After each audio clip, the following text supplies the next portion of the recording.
nice to be here again. Thank you for coming. If you'd like to get comfortable in your seats, close your eyes if you'd like, and allow these words to be your words. Our word for today is fearless. We affirm, I am fearless as I live authentically. In the past, I may have hidden my inner light, afraid to be myself. I may have tried to please others by conforming to someone else's idea of who I should be. I may have shrunk from an aspiration, fearing that I would fail in pursuit of my goal. I may have doubted the divine perfection at the core of my spiritual self, identifying with my perceived flaws and feeling small and inadequate. Today, I make a new choice. I choose to live fearlessly, drawing upon my faith to believe in myself, my imagination to envision my best life, and my understanding to know my divinity. Bold and brave, I am fearless as I live my life authentically, pursue my dreams, and express my divine nature. From Deuteronomy chapter 31, verse 6, be strong and bold, have no fear or dread, because it is the Lord your God who goes with you. He will not fail nor forsake you.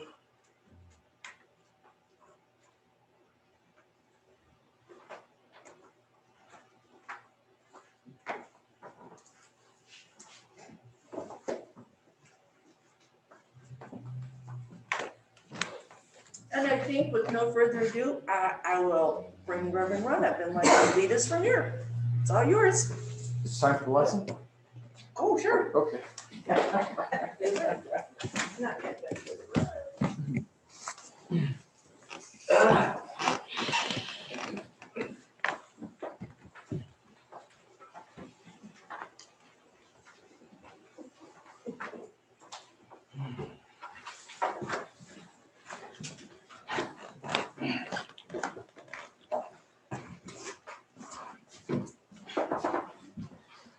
Well, good morning, everyone. Morning. Great to be here. And I've been advised that when I do my lesson, take the mask off because I'm like here. Anyway, I want you to know this is really an awesome experience for me to be at Unity Spiritual Life Center here in Yakima. So I've actually been holding off on this story. This is my absolute favorite story that I can only do this once per church that I visit. But it's my favorite, and I'll tell you why at the end. There was this beautiful monastery that had about 40 monks in it. Oh, I have to first of all find out, is this a ministry of supportive people here? Okay, I got 2 thumbs up and 1 clap. Okay, this is good. All right, so I'm going to need your help. So you're going to have to help me with the story. Okay, are you willing to help? A bunch of helping people. We love it. Okay, so anyway, there's this beautiful monastery. It has about 40 monks, and they get this new abbot. The abbot's kind of the head of the monastery, and their normal routine was they get up at 6 a.m. and they do their morning vespers for about an hour. Then they go to breakfast. Well, of course, the abbot is at the head table, and he started this new tradition. He would stand up, and of course, they've been praying now for an hour, so they do a quick lesson on that. But he starts out by singing out, "Good morning." Now, I have to tell you, this abbot, when he was growing up, he thought he was going to be an opera singer, and that kind of never left him. So he starts the tradition. He stands up and he sings out, "Good morning," to his congregation of monks, and they sing back, "Good morning." Oh, you've heard the story. Okay, anyway, so what happens is this new energy is everybody's excited initially, and then, but over time, as the weeks go by, a couple of people are a little bit frustrated, and there's one monk in particular that's getting more and more upset about this. So this one morning, the abbot stands up and he sings out, "Good morning," and his congregation of monks sing back, "Good morning," except for our frustrated monk. He sings out, good evening. And the abbot, he could hear the dissonance. He could hear the disharmony. And he looks out at his congregation and he monks and says, someone chanted evening.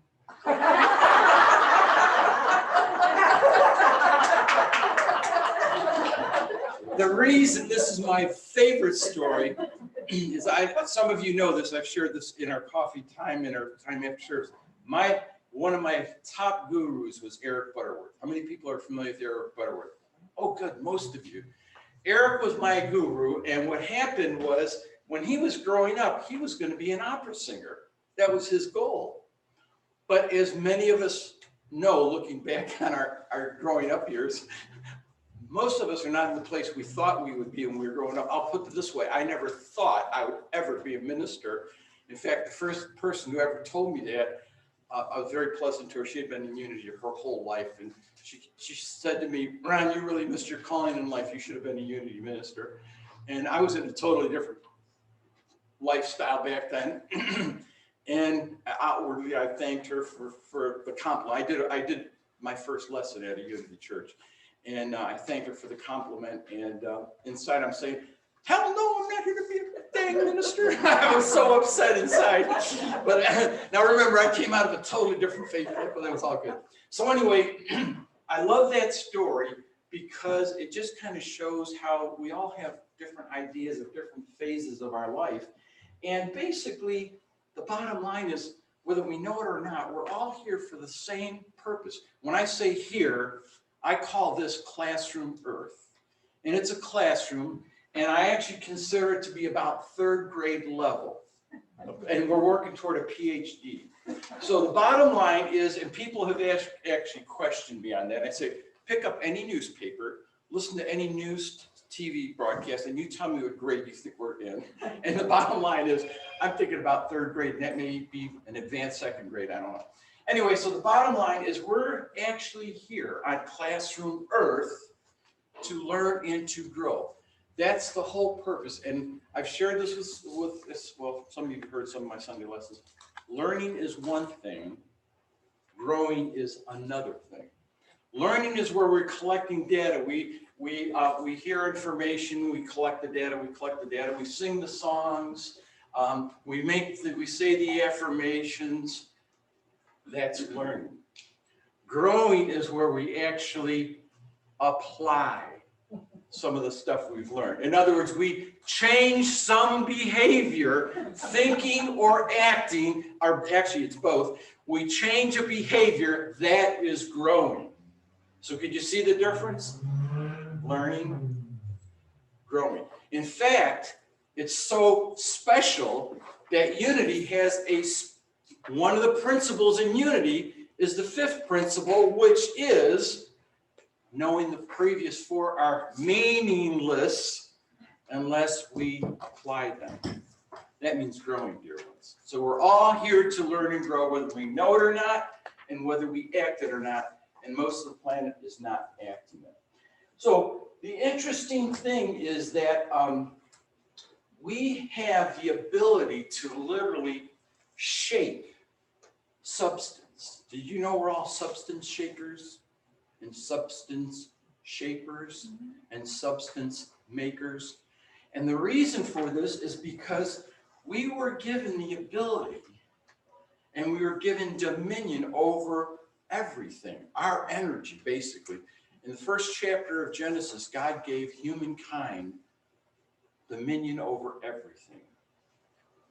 The birds of the air, the cattle of the land, the fish of the deep. Metaphysically, these represent the birds of the air are fleeting thoughts. The cattle of the land are habit patterns, which all of us have. The fish of the deep is the stuff in our subconscious we don't even know is there. We have dominion over it, which means we are the controlling factors. So how do we deal with having this dominion? Do we allow our ego to kind of run our lives? We choose to let ego's guidance run our lives. That's okay, we can do that. We're all here to learn and grow, and we could take as long as we want to wake up to our divinity, as long as we want. And when I say that, I mean lifetime after lifetime after lifetime. So we have plenty of opportunity to get our lessons. So basically, one of the exciting things that came about is last 50 or 60 years, the quantum physicists and science has literally been reinforcing what Charles Silman was writing back in the 20s and the 30s. He was saying that we have the ability to shape matter, literally shape the energy around us. There's this energy field all around us, and I talk about this when I go into meditation. Think of the divine energy field all around us, and the same energy field is within us. And Charles was saying that we have the ability to shape this stuff into manifestation. This is what unity is about, shaping the energy into manifestation. And basically, if Charles was here today instead of living in the early 1900s, you'd probably say it something like this. Our thoughts shape energy, and that energy radiates out to the universe, and the universe always says what to our energy? Yes. Yes, absolutely. So basically, we put out energy, the universe says yes, and that's what comes back to us. So we are all blessed with this ability, and we are given the free will to use it any way we want. So we could shape this energy into fear, or we could shape this energy into faith. We could shape this energy into resentment or to compassion. We could shape it into confusion or into clarity. We can shape it into health or dis-ease. When our energy field is out of ease, another way to say it, it is in dis-ease, which is disease factors that we deal with. So, dear ones, we have the ability to do all of this. We are that empowered. We're empowered beyond anything that we even realize. I've been teaching this for about 30 years or more, and I'm still scratching the surface on my abilities to do this stuff. So basically, we're all here to learn and to grow and to continuously learn and grow. So here's one of the facts of life. Wherever our thought goes is where our energy flows. So let's say this together. Now, when I invite us to say things together, it is an invitation. It's never a requirement. So follow your guidance. If your guidance is not to say the affirmation, don't follow your guidance. Give it a try. Don't, because our ego does not like losing control, folks. And as we become more awakened to our truth, our divinity, our true nature, our divinity is going to be more subject to us controlling where our energy goes than ego. And ego doesn't like that. Ego likes to maintain control. So it'll always, when it's undisciplined, it'll always give you it'll always give you a different alternative than putting love first or always coming from love. The one commandment Jesus gave us, always come from love, right? Okay. So by a majority of one head nod yes, we'll call it a fact. Okay. So anyway, the affirmation is wherever our thought goes is where our energy flows. Let's say that.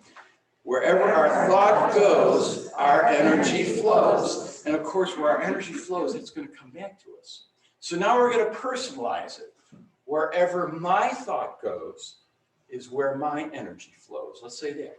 Wherever my thought goes, my energy. So it's really important that we really train our consciousness into using our thoughts wisely. Okay, we all are using our thoughts. We're all using what's Unity's third precept is the law of mind action. Thoughts held in mind produce after their kind. A more common term for this is the law of attraction. And that's basically whatever energy goes out to the universe, it comes back to us. But there's a lot of other names for the same dynamic. What are some of the names you've heard? Where your energy goes out and it comes back to you. Karma. Karma, yes. What else? Be it done unto you according to your faith. How many people here have ever read the Bible? Okay, 4 of us. This is good. All right. There's nothing wrong with that. There's nothing wrong. There's a lot of great sacred literature, many different faith paths and all that stuff. But the bottom line is, don't be afraid to say things out. When I ask a question, just jump right in there. And there are no wrong answers. There may be some uninformed answers, but it's okay too. So anyway, let me tell you why I use affirmations. Affirmations are a very big part of Unity's history. Most of you, how many people here know the story of Myrtle Fillmore? How she was healed from a terminal illness. She was given 6 months to live. And by prayer and affirmation and meditation, she literally changed that whole consciousness in herself, okay? Having her first 40 years of being very sickly and weakly, being bedridden, missing a lot of school growing up as a child, she was told she was sickly and weakly by her family. And basically, and she knew the history that, I can't remember if it was on Myrtle's father's side or her mother's side, but one of the sides of her family had a history of several relatives dying of tuberculosis in their early 40s. So now fast forward, Myrtle grows up and is this very, very delightful school teacher and all. And at the age of 40, guess what? She's told she has tuberculosis and she has 6 months to live. I'm giving you a very short version. Well, she happened to go to a New Thought revival. And in the New Thought revival, she heard the speaker was E.B. Weeks. And basically, she learned that as a child of God, we do not inherit sickness. Think about that. As a child of God, we do not inherit sickness. And yet, by appearances, that seems to happen, doesn't it? So why does that seem to happen? Well, because thoughts held in mind produce after their kind. We are thinking, oh my gosh, my family has a history of heart disease or whatever the illness is. We start planting those seeds at a very young age. Well, we don't plant them. Other people give us the suggestions. We take them into our consciousness. And guess what the universe says to that belief system? Yes. It's going to say yes. So was it a surprise that Myrtle had tuberculosis at age 40? If you look at her history and what she had been told her whole life, no, actually it would have been a surprise if she didn't have it, okay? So the bottom line, and this is one of the reasons I am so impressed with Myrtle Fillmore, because she went from a death sentence and within 6 months of spending 6 to 8 hours a day in prayer and meditation and affirming and asking forgiveness to different parts of her body and all that, after 6 months, intellectually, she learned that she did not inherit sickness and that she was healed. She knew this within 6 months. Her body didn't know it yet. See, her body was still in the habit pattern. Remember the cattle of the land with the habit patterns and all? The body didn't get it yet. So the next year and a half, so it was a 2-year process, she transformed her entire being into the most radiant level of life that she ever experienced. So the next 40 years, she was totally illness-free. Nothing had any effect. Now, she and Charles each spent hundreds of hours in prayer and meditation throughout their lives. Throughout every month even. They had, in fact, one of the real joys for me, when we were in ministerial school back then, I don't know what it is now at Unity Village, but when I was in ministerial school, we had the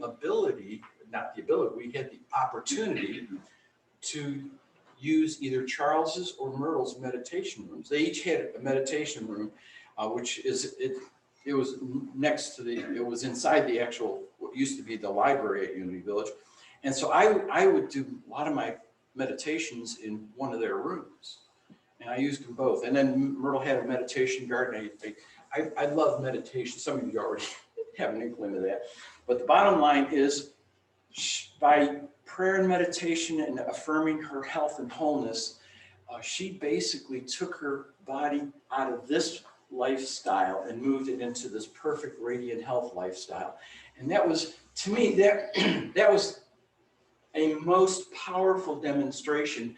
It wouldn't have been surprising for Jesus to do this for someone else or help them get to that consciousness. But this is Myrtle Fillmore, who was one of the sickest, weakliest children growing up, had this whole consciousness about how sick she is and how weak she is, and that was her lifestyle. So for her to make that transformation, to me, speaks volumes about what we can do, what you can do, and what you can do, and what you can do, and what you can do, and what you can do, and what you can do, and what I could do. All of us. If Myrtle can do it, the sickest of the examples of a human being, if she could do it, why can't we? And the answer is we can. So that's what it's all about. And today we're kind of talking, or if I ever get there, we're talking about loving ourselves. It's part of another step of moving into our divinity. So basically, it's all about understanding who we are, how very empowered we are, how we have complete dominion over this energy field, and how we could take this unshaped universal substance, is what it has been called in the past, and basically transform it into substance that is recognizable by us. In other words, it's called, what they used to call it, manifestation, bringing it into manifestation. Changing our consciousness changes our body temple. Changing our consciousness takes us to a higher level of empowerment of our true identity. Remember, God said to us that we have dominion over everything. Everything, dear ones. And the everything that we have dominion over is our personal energy. And that's what makes us so empowered, if we are open to using it wisely. We can also be very disempowered, which a lot of the world does all the time, by directing our energy in the wrong way. How many times have you heard somebody say something to the effect of, oh, I'm terrible with computers, oh, I'm terrible with cars, or my car's this or that, and then they did the same thing with people. My family really doesn't get me, my family.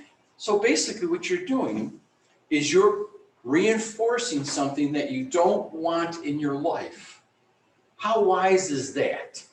How wise is that, to keep affirming what you don't want in your life?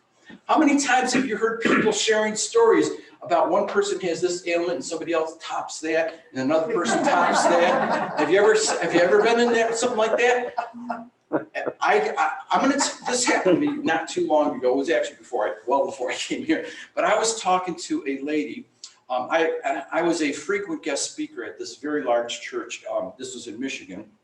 And basically, we were, a buddy and I from the church, we went to this restaurant where she was like the hostess and the cashier and all.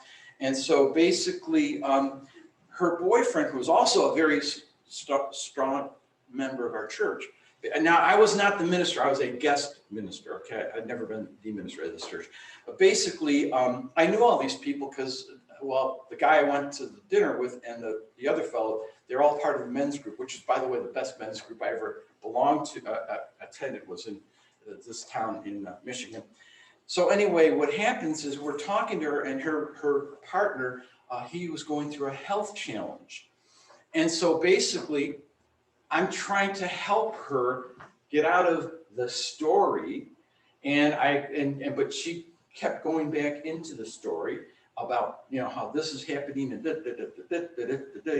you've heard people doing this, and I'm trying to remind her of the principles that we teach at Unity. I said, well, it's really important for you to hold, not only to hold the high watch for him, which I talked about with her about a minute or two earlier. I said, but also to hold that vision. That's where he is, and maybe not focus on the story. She went right back to the story. I did this twice with her, and you can only lead a horse to water. You cannot make the horse drink. So all I can do is bless it and hold this man in a higher consciousness, and hold her in a higher consciousness. Does that sound familiar? Anybody here ever hear of silent unity? How many people here know about silent unity? Okay, all of us. This is great. That is one of the greatest prayer ministries in the world. That's what I tell people that don't know anything about it. I talk to strangers when they share a problem that they're going through. I give them Silent Unity's phone number, which is simple. And I say, you won't even need to write it down. It's so easy, you don't even need to write it down. It's 800, which we know is the toll-free number.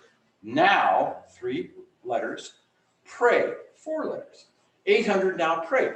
you know, of course, before I do that, I say, now, you know, our phone numbers have 3 digits, then 3 digits, then 4 digits, right? And once I say that, I say, well, you're going to know this. 800 now, 3 letters, N-O-W, pray, P-R-A-Y.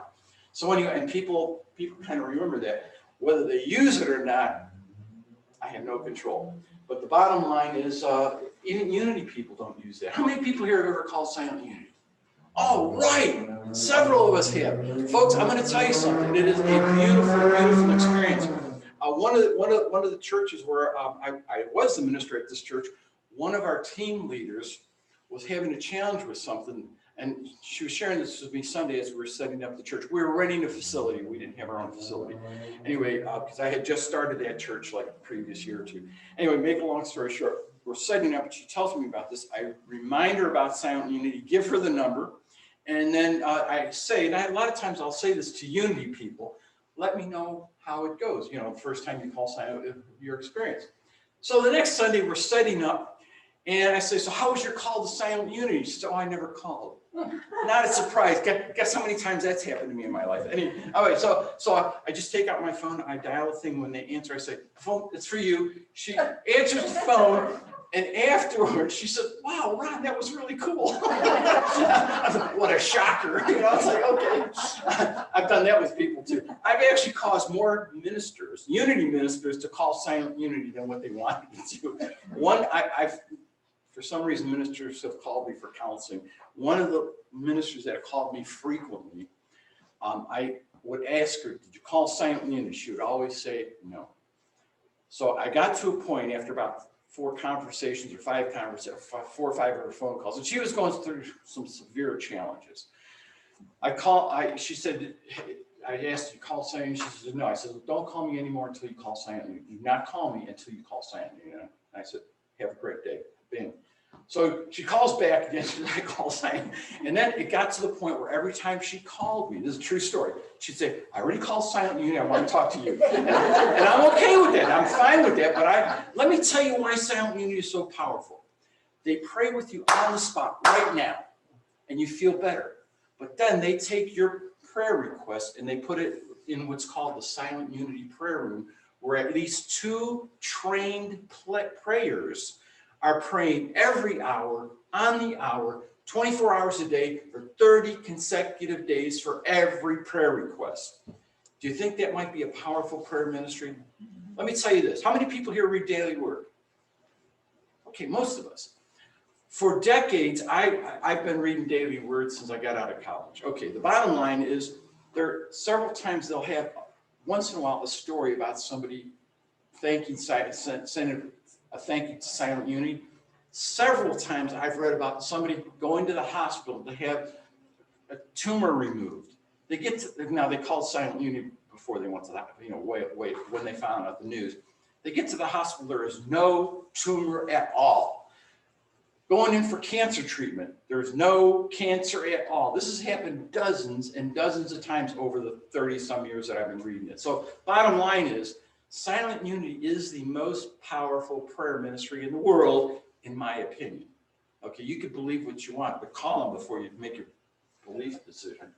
So anyway, the bottom line is that we are all here to wake up to our divinity, which reminds me, I didn't give you the pop quiz question yet. Do we all know our true identity? How many people here know our true identity? At any level. Okay, for those of you that did not raise your hand, here is the pop quiz that I give pretty much frequently. Who are you? And the correct and true answer, now you can say this any way you want, but the way I kind of encapsulated it in, I am a beautiful, say the word beautiful. Beautiful. How does that energy make you feel when you say beautiful? Beautiful. Beloved. Beloved. Empowered. Child of God. How does it? Okay, now let's put it together. I am a beautiful, beloved, empowered child of God. Just let that energy resonate in you. Let's say it again. I am a beautiful, beloved, empowered child of God. One more time. I am a beautiful, beloved, empowered child of God.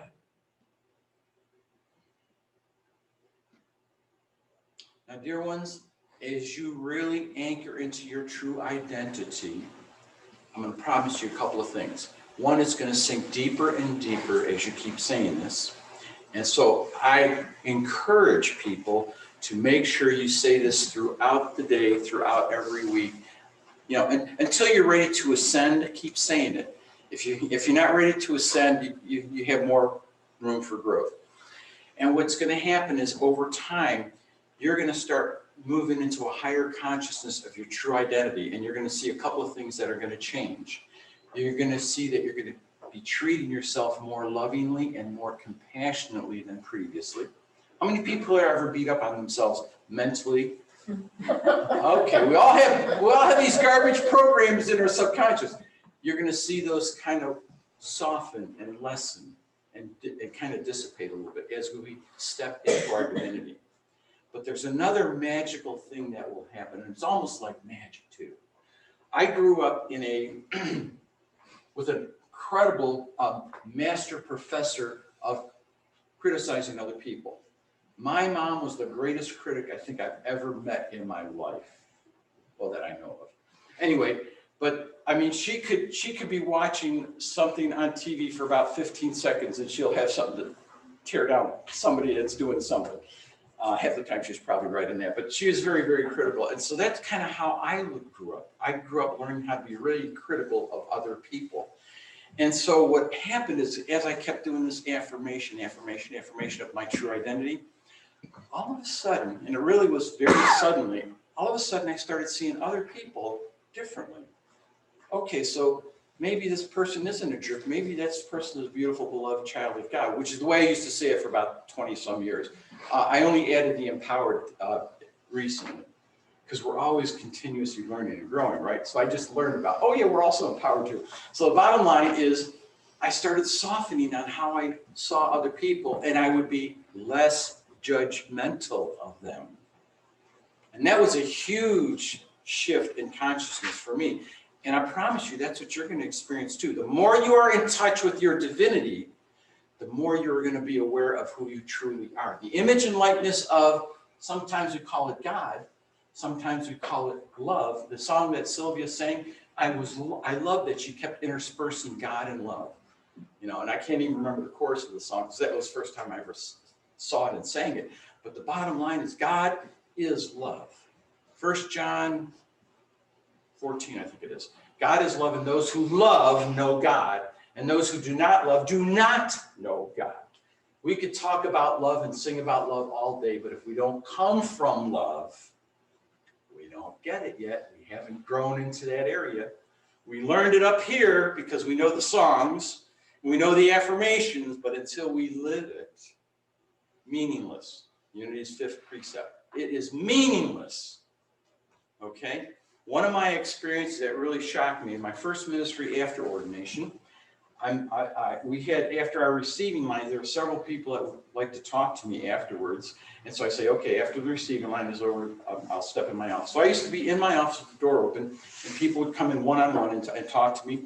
And I'm in the office with the last person, literally, that I'm talking to. And outside is our treasurer, who had been in Unity her entire life. She was a senior citizen. And our volunteer coordinator, who was a young lady, probably like in the 30-ish or so.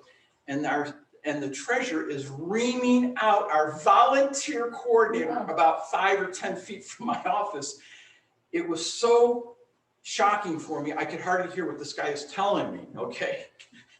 But I kind of got through talking to Mark, and basically Mark leaves my office, and I go up to, the volunteer coordinator and the treasurer are gone. So I go to the treasurer, and I said, I couldn't believe, I'm in my office, I couldn't believe the way you were talking to Son. And she says, oh, she knows I love her. And she turns and she walks away. It's like, folks, love isn't just a word, it's actually an action. It's an energy. Okay, it's not singing a song, I come from love and God is love or any of this stuff. It's an action. It's a thought and it's an action. It translates into who we are. How do we show up in life? Do we just say these things meaningless and mindlessly? or do we live them? Jesus only gave us one commandment. The wisest, in my opinion, the wisest man who ever graced our planet, gave us one commandment: to always come from love. Do you know that? Are you aware that that's the only commandment he gave us? Okay, so let's affirm, I always come from love. Together? For those of you that want to do this, come on. I always come from love. I am created in the image and likeness of love. Together? I am created in the image and likeness of love. So I always come from love. Together. So I always come from love. Dear ones, love is so powerful. Over time, you'll hear dozens of stories how people have actually taken love, the energy of love, changed their behavior, and literally created a different energy in relationships that they had with other people. Literally transformed relationships because they were anchored in love. How many, I'm going to give you a real quick overview. How many people here know a little bit about algebra? Okay, a little bit, all right. So basically, if I take two, let's say these are blank pieces of paper. If I take two blank pieces of paper and I would ask you, does this equal this, what would you say? Yes. Yes, of course. And then if I tore this one in half and I held up two half pieces and this, I said, do these equal this? Yes, basically that's algebra. Okay, so what happened was, of course that's an overview, but basically one side of the equation always equals the other. That's kind of algebra basic. We're talking basic here. I'm not an algebra instructor. But the bottom line was that if you understand this, that it's all about coming from love. If let's say I have a relationship with X, and it's considered a less than harmonious, less than loving relationship. Now, if I choose to always come from love, I don't say anything to this other person at all, and we say we work together. Okay, so does that change our relationship? Yeah. Okay, so by a majority of 3-0, what do the rest of you think? No. Okay. Could you say it again? If I change, okay, I have a, let's call it a fractured relationship with a person that I work near. And basically, I decide this commandment of Jesus is very powerful. I'm going to go for it. I'm going to give it a try. If I totally come from love, regardless of this person's action, does that change their relationship? Yes. How many say yes? Yes. How many say no? You're all right. You're all correct. Because, and in fact, one of my licensed teachers did this. She asked if she could go ahead and say something to the congregation this one Sunday, and I said, sure.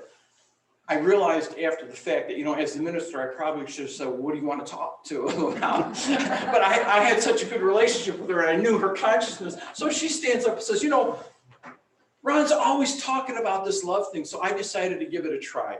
And there was this person at my office that was always ruffling my feathers. Most of the time, I'm sure it was intentional. And I decided I'm gonna give Ron's lesson a total try. I'm gonna come from love no matter what she says or does. She said she did that, and like within a week, this lady totally changed how she treated her. Totally changed. Okay, I actually played with this way before this licensed teacher told me. When I used to rent, when I moved to California, I was renting an apartment for a couple of years. And what happened was I went to this laundry. Now I used to, from my college days, I learned, if I buy enough underwear and enough socks, because I always had a lot of shirts and shorts. I went to the University of Florida, so we'd go to shorts a lot of times, gym shorts or walking shirts, whatever. If I had enough underwear and socks, I basically go long periods of time before doing laundry. Like, don't freak out, 5 weeks. So I would go to the laundry literally with, those real big black garbage bags, about 3 or 4 of those. So I went to this one, 3 or 4 of those huge garbage bags full of clothes. I'd have this stuff there, whites and one, whatever. And so bottom line is I would take about 6 washing machines and I have to have about 3 or 4 dryers there. But anyway, this was a wash and fold laundry. So they had a person on staff there. And this lady was, what an attitude. I just, and so I play games like this. I see if I could make a person smile. Okay, I've done this for decades, and I do this like with cashiers. I say something stupid or goofy to see if I can get them to smile. Anyway, bottom line is, I said I'm gonna see if I can get this lady to lighten up a little bit because she was so grumpy to everybody. So I am going in there, and if somebody would have seen this there, they said, "Oh, this guy's got to be sick." I mean, I was so lavishing her with just compliments and and she's being grumpy with me, and so. I intentionally went up to her for a couple of different questions and just as gracious and honoring as I could be. And so what happened is about the time that all of my washing machines were completing the cycles, this lady, she had this tremendous shift of, she's bringing me baskets to throw my clothes in. And she's the most gracious person. Inside, I'm laughing. I'm thinking, this is too cool, man. But that's how empowered we are, dear ones. We can affect all of our relationships by coming from love, coming from honoring, coming from respecting. Look at some of the really great movies that are out now. The people that seem to be the transformative catalysts are centered in their divinity. They don't call it that, but you know that's what they're doing because they're coming from respect and from love and all this stuff. If you watch those kind of movies, if you watch the horror and the gore, probably won't be in there, but the other kind of movies that are closer to life, they're probably in there. So anyway, we are here to awaken to our divinity, to live from that consciousness, and that's what it's all about. And that's Unity's fifth precept, fifth principle. So bottom line is, how well do you love yourself? How well do you treat yourself? When you do something wrong, do you beat yourself up emotionally or mentally? Or do you forgive yourself quickly and easily? Forgiveness is an aspect of love. In fact, I see it this way. Unconditional love, the backside of that is there is no unforgiveness at all in unconditional love. Think of it. Unconditional love. Could there be any resentment attached to that or unforgiveness? You guys are dumbfounded. Are you guys awake? You're just not responding. Okay, let's do an exercise. Say, I can talk. Come on. I can talk. You guys are welcome to respond. I mean, it's okay. I mean, it's all good. Okay. You have to give us a little bit more time, okay? I'm just playing with you. I'm just playing. When I play with you, don't take any of that seriously. I'm just joking, because believe me, I've done this with a lot of congregations before. Guest minister comes in. I've done guest ministering in a lot of churches, and so I'm very playful, and the congregation doesn't know that. So I do things lightly and joyfully and things like. And they finally they get into it. And then they start interacting with me, and that's okay. It's all good. So anyway, with this awareness, let's just be aware that we are here to wake up to our true identity, and our true identity is love. We're created in the image and likeness of love, and that's who we are. And Spirit gave me a very powerful illustration of this. Spirit gives me a lot of the stuff that I give congregations. It's not mine, it's all Spirit's. Anyway, what happened is I was just observing one of my first ministry after ordination.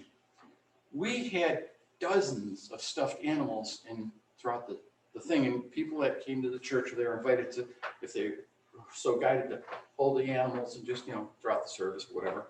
And then every now and then the Children's Home Society would ask us for another load. And so we'd give them 2 or 3 dozen of these animals. And basically then we had a ministry that people could make a donation to. They could either bring a stuffed animal or make a donation, and we'd refill our church. And so anyway, the bottom line is that I started thinking about this. Why does a stuffed animal soothe a child that is in discomfort or that is hurting? Why? Is there any love coming from the stuffed animal? Is love coming from the stuffed animal?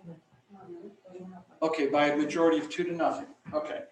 No, there's no love. The child is expressing love to the stuffed animal, and that's why they are soothed. Because love heals. Unconditional love heals unconditionally. That's going into a deeper other lesson. But basically, the overall is love heals.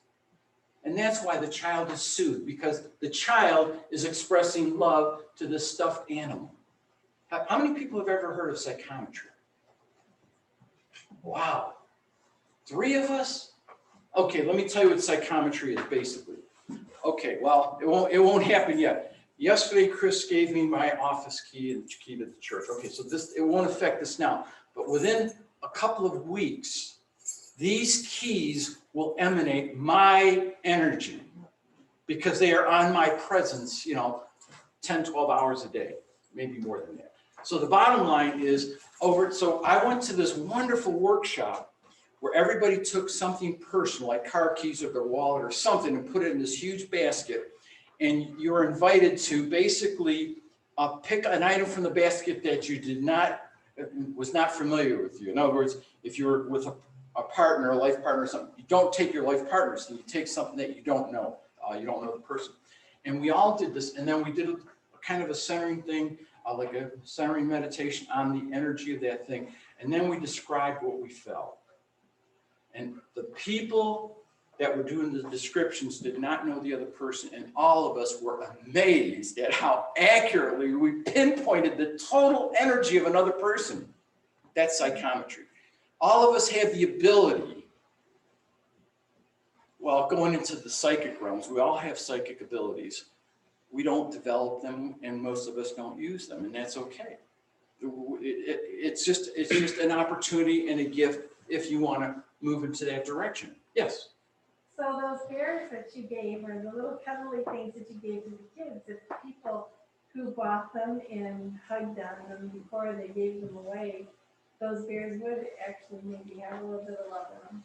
They had a lot of love in them. We actually were in our church for months on end, and because we'd give them like 30 or so at a pop, and we'd still have leftovers, but then we replace the 30 or so that we gave away. So when we invite people to hold the bears and just your love energy with the bears, it was other things besides bears. But yes, those had, there was a psychometry effect on those bears. They were actually helping to soothe the children, but also the children were loving on the bears too. So it was actually a twofold effect. Yeah. That's a good insight. Yes, very good insight.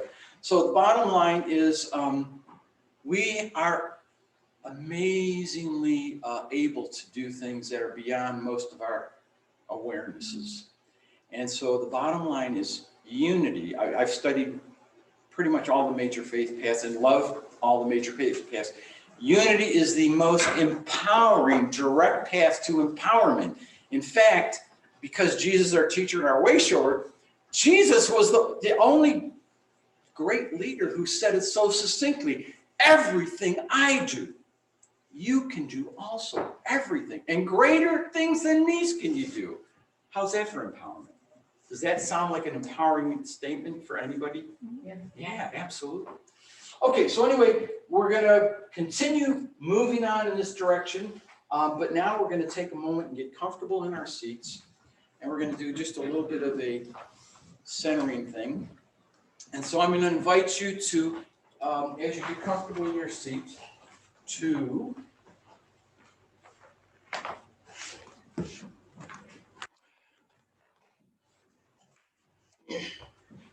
be aware of this vast energy field all around us. It's a divine energy field. You just relax in that energy field and know that this energy field that's all around us is also within us. And just take a few gentle breaths. And there's an affirmation that we use at Silent Unity that I really love, and I like to affirm that at the beginning of an affirmation. I offer that you might want to do this too when you do a meditation on your own. And it goes like this: it is not I, but the Christ within that does the work. So can we say this together? It is not I, but the Christ within that does the work.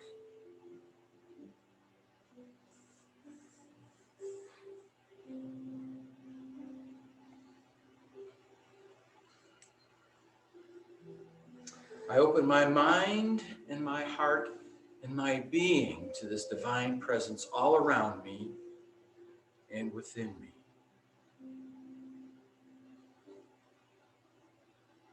This divine presence is here for me.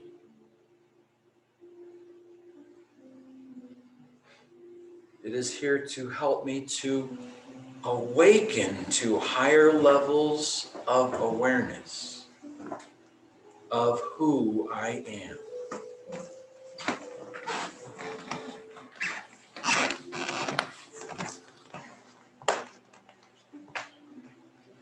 I am a being of light.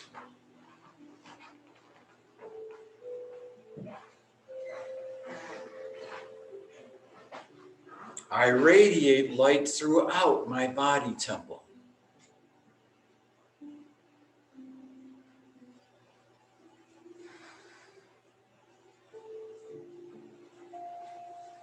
I radiate light to everyone.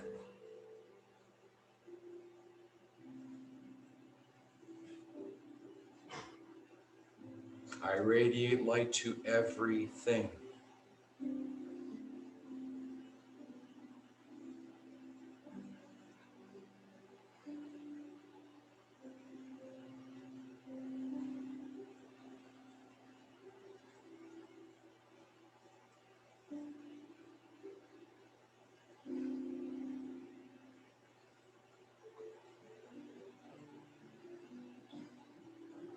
I am in a bubble of light, and only light can come to me. And only light can be here.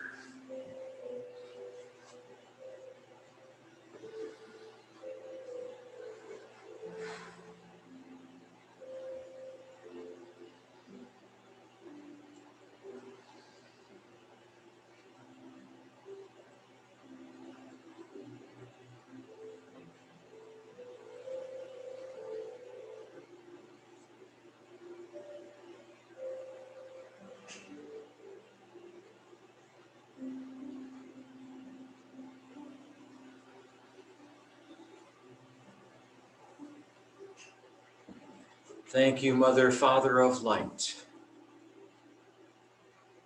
for guiding and blessing me.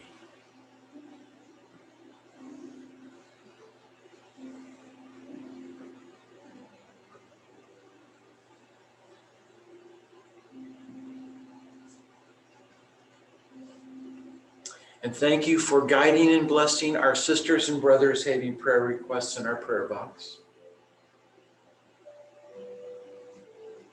Acknowledging the divine presence in each and every one.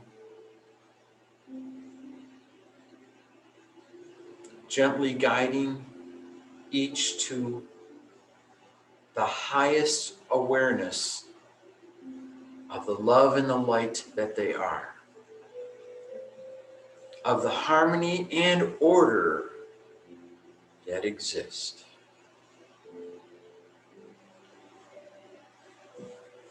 And to this, we add any loved ones we want to include in this sacred time of awareness. If you're so guided, feel free to whisper out any names that you like, or just hold the countenance of these loved ones in your mind, in your heart, in your being.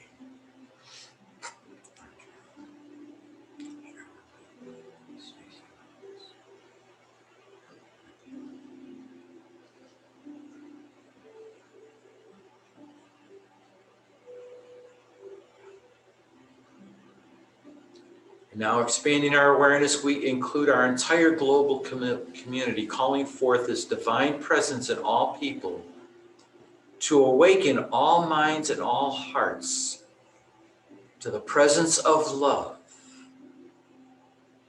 to the harmony and the divine order in this divine presence within.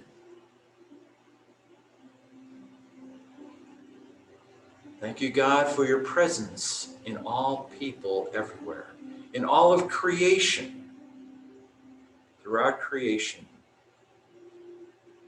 is your perfect peace, your perfect harmony, your perfect order.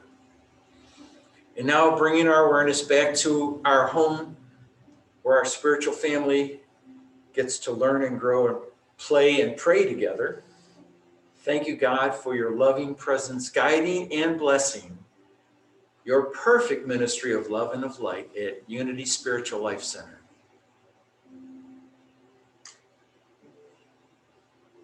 Thank you for this beautiful spiritual family with all the delightful and diverse folks in our spiritual community.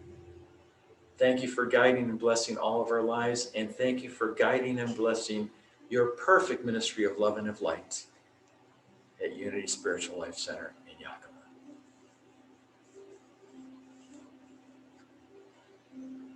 And we declare this in the name and nature of Jesus the Christ. And so it is. Amen. How about a big amen? Amen. I think our brothers and sisters in the Baptist faith would have been proud of that one. That was good. Thank you.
Well, dear ones, there are no announcements. What about the Q&A afterwards? If you stick around afterwards, we're going to have a question and answer that Reverend Ron is going to be sharing with us. Question and answer period. So think about your questions. Yes, Leslie. Coffee and cupcakes. Cookies. Oh, we have coffee and cupcakes and cookies, yes. So I guess I was wrong, there are announcements. Whatever. Also, this is the first Sunday of the month, so do we have any birthdays? Oh, good, yay, stand up.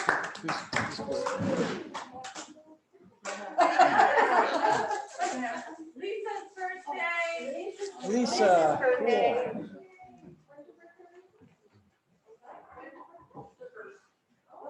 All right. What's Lisa's last name? What's All Lisa's right, last let's name? sing dance. Happy birthday, Shoot, what's her Celsius.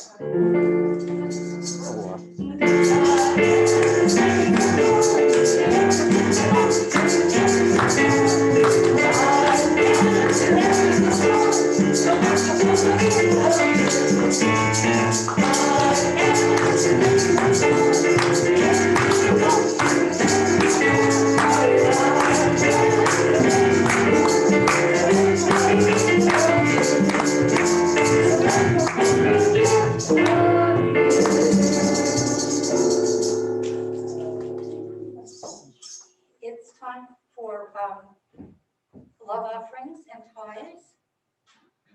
usually do that. We usually do. But we'll muddle through it. Please come. We're gonna try to do our social distance thing from down here. So if you'd like to hold your offering in your hand, and we'll say the blessing. Divine love Flowing through me, blesses and multiplies all that I am, all that I have, all that I give, and all that I receive. Thank you, God. Thank you, God. All right, as we take the offering, let's sing, I am blessed.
So thank you, God, for these blessings, these gifts of love.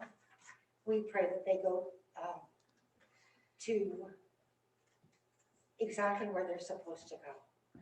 Thank you, God, for these blessings. And together we say, Thank you, God. so it is. And so it is. Amen. So do we have any Gratitude. gratitude? I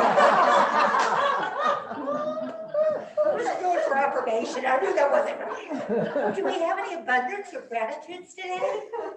Stories you'd like to tell? Yes, please. Speak loud. All right. I just want to say how extremely grateful I am for so many prayers that have been answered in my life and in the life of my family for this whole last year. I just am so grateful, have such a grateful heart for prayers answered. So that's all I'd like to share. Thank you. Thank you. Thank you. Anybody else? What should we, yes. Well, like I said before, I'm just glad to be here. I just, it fills my heart. It makes my day, it makes my week. So that's my blessing, that's my abundance. Thank you. Yeah. Yes. So should we stand and do the prayer protection and then the peace song? Yeah, we'll just stand where we are.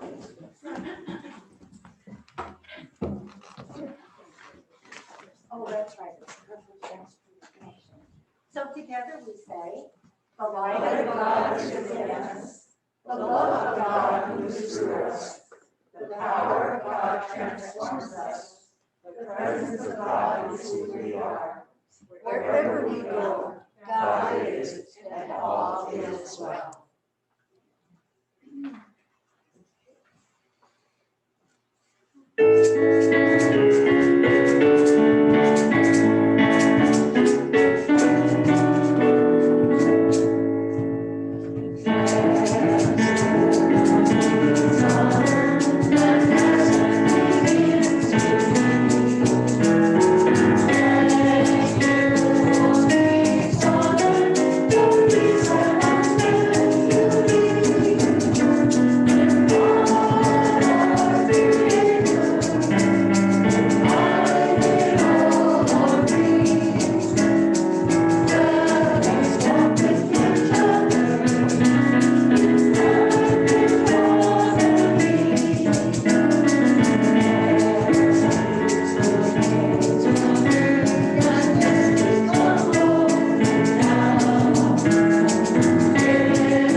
if anybody has any questions for me, or any feedback about how this was done, produced, and now's a good time to talk. Go ahead. Hey, Rick, could you show us what the church looks like? Can you turn the camera around so we can see what? Oh, sure. In there? Yeah. Well, if it should be clear.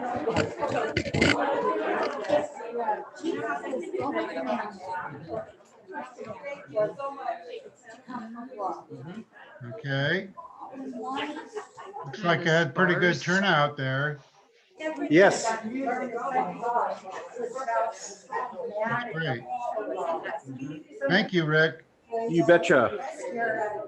And then before you sign off, I'll have Reverend Ron just say a quick hello or goodbye or whatever. Yeah, so that's a good question. Yes. Pretty cool. I don't know if he's going to Would you like to talk to the Zoom people, just say hi? Oh, absolutely, yes. And it's safe for me to unmask for you because feet away or more. Anyway, thank you for being part of our first service back at the church, and bless you on this incredible life's journey that we're all on. If you have any questions or prayer requests, I do one-on-one prayer with people all the time. So if you have any questions, if I can help you and support you in any way, you're welcome to call me or send me an email, and I will contact you, and we'll deal with whatever way I can help you. So thank you again for being part of our ministry, and bless you on this beautiful, marvelous, glorious day. And so it is. Marilyn, you're gonna say the same thing.